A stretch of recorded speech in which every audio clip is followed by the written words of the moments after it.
Halo Sobat Bola Mania, kembali lagi di BRC Official. Ada kabar menarik nih mengenai PSM Makassar bakal jadi mimpi buruk Persib Bandung. Peluang menang Juku Eja terbuka lebar. PSM Makassar akan menjamu Persib Bandung di Stadion Gelora B.J. Habibie Kota Parepare, Sabtu, 22 Juli 2023. Persib Bandung diterpa masalah internal di awal kompetisi Liga 1 Indonesia musim 2023-2024. 3 laga perdana Pangeran Biru belum menuai kemenangan. Padahal dari segi materi, Persib diisi pemain bintang.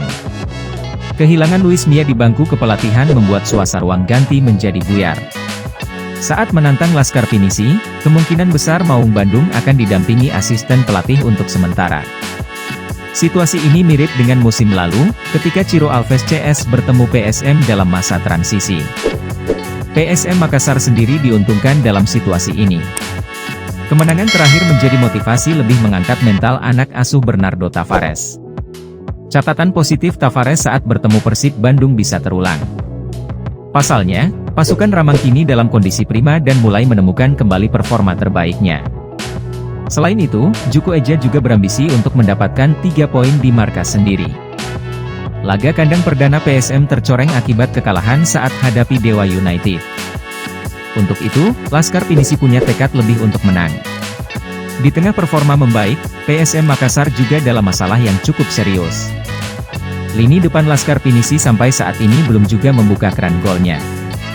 Masalah lini depan pasukan Ramang menjadi sorotan setelah 3 laga tanpa kontribusi yang maksimal.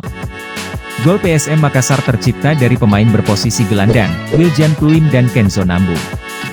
Di sisi lain, Pangeran Biru walaupun belum pernah menang tetapi lini depannya sangat tajam. Duet Ciro Alves dan David Da Silva sudah mengkoleksi masing-masing 2 gol. Pengamat sepak bola Asegaf Razak mengatakan, kreator serangan PSM harus tahu bola yang diinginkan striker. Pasalnya hal ini dapat membantu Everton maupun Adilson membuka keran golnya. Gol bagi seorang penyerang sangat berpengaruh terhadap mental pemain. Gelandang harus paham karakter striker.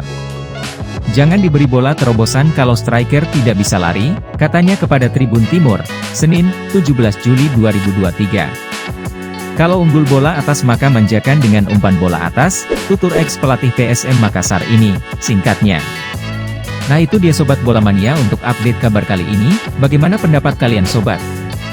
Tulis pendapat kalian di kolom komentar ya Sobat dan jangan lupa untuk like, comment, and subscribe.